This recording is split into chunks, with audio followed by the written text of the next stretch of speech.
Olá, eu sou Daniel Hella, representante da Bicef aqui no Brasil e estou aqui no Instituto de Pesquisas Tecnológicas de São Paulo para conversar com o professor Antônio Fernando Berto sobre a importância dos retardantes de chama bromados e o impacto na segurança contra incêndio.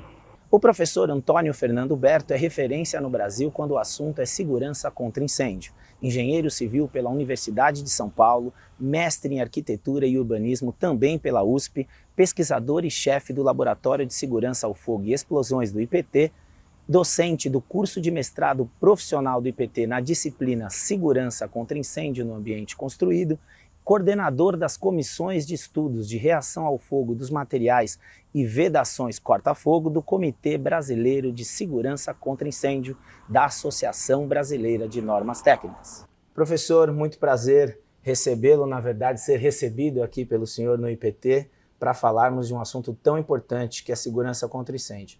Professor Berto, o senhor é referência no Brasil quando o assunto é segurança contra incêndio. Você tem um grande número de artigos e participações em normas publicadas sobre o tema, além de ser coordenador das comissões de estudo da Associação Brasileira de Normas Técnicas, voltadas principalmente para a proteção contra incêndios.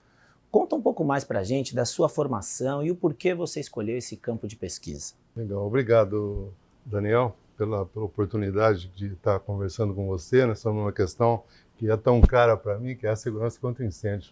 Comecei no IPT, é meu primeiro e único emprego.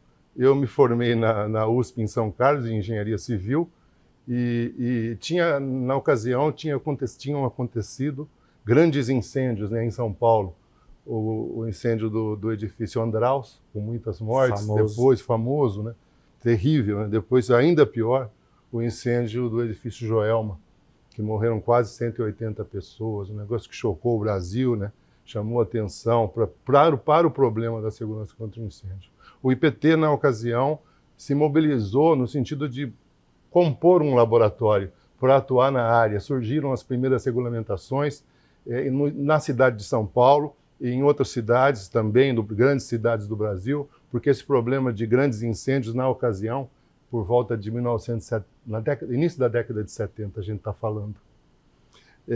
Muitos incêndios estavam acontecendo em Porto Alegre, Rio de Janeiro, então começaram a surgir regras, né? O poder público se viu na necessidade de estabelecer regras para garantir condições mínimas de segurança, não é? Ficou evidente que deixar para o projetista, enfim, o arquiteto, o engenheiro civil, a resolução, vamos dizer, natural da segurança contra incêndio, por estímulo próprio, não funcionava. Não funcionava no mundo, ainda não funciona.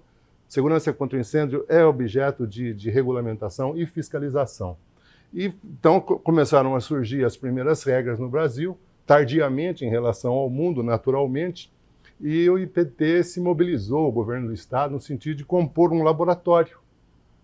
Eu estava na área, tá certo? Me candidatei à vaga e, motivado por essas grandes tragédias, impressionado por aquilo, achando que eu poderia, não é, ser um bom campo de atuação profissional, consegui a vaga e estou aqui desde então. São 45 anos.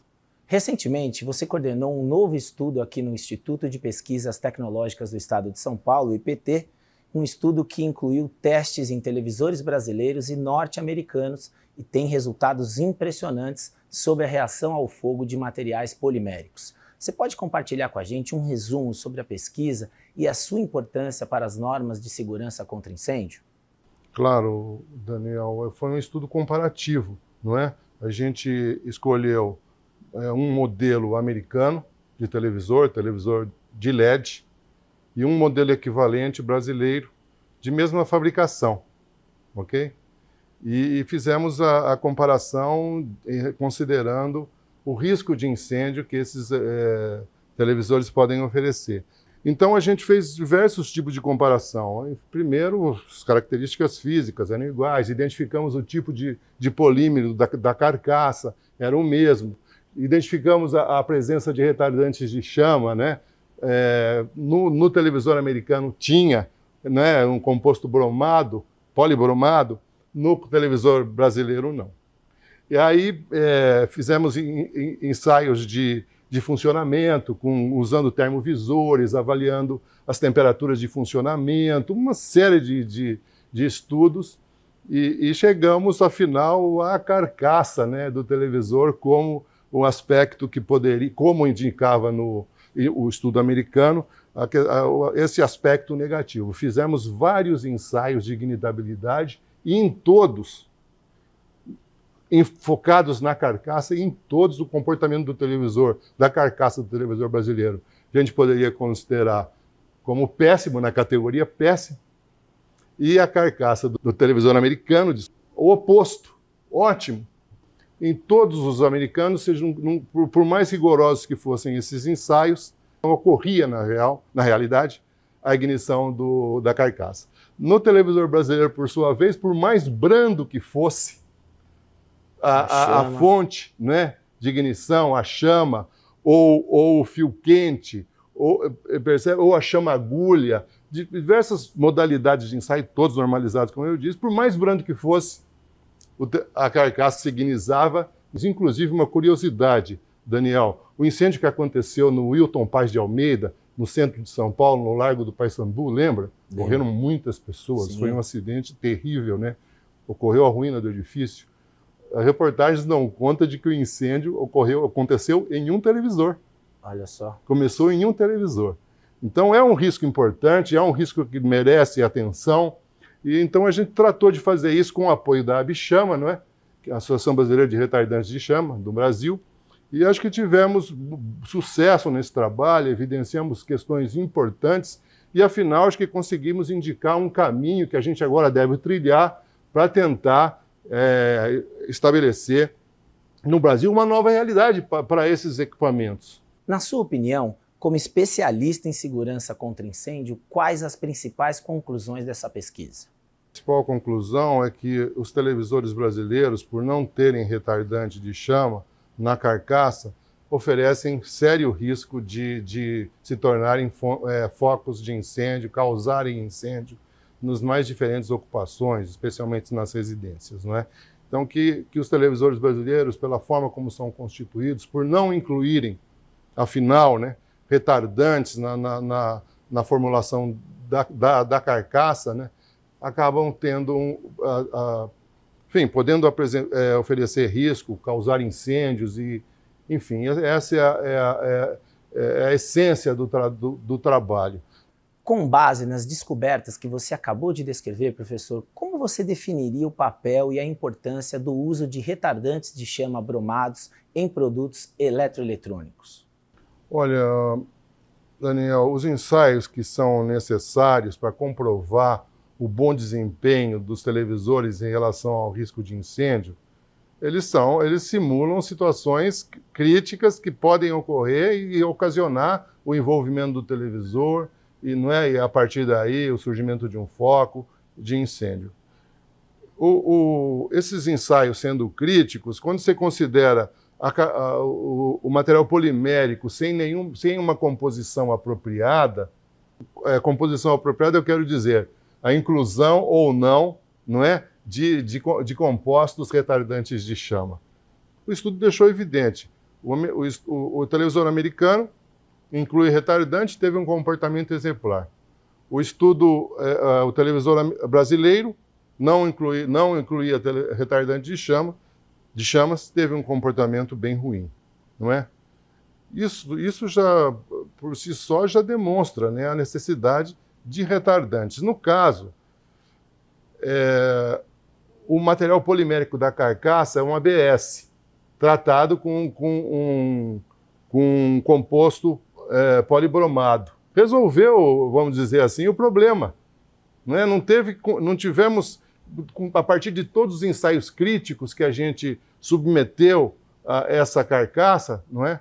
Todos que têm o retardante de chama bromado conseguem segurar. Nesse caso em particular ficou evidente, o ABS, não é?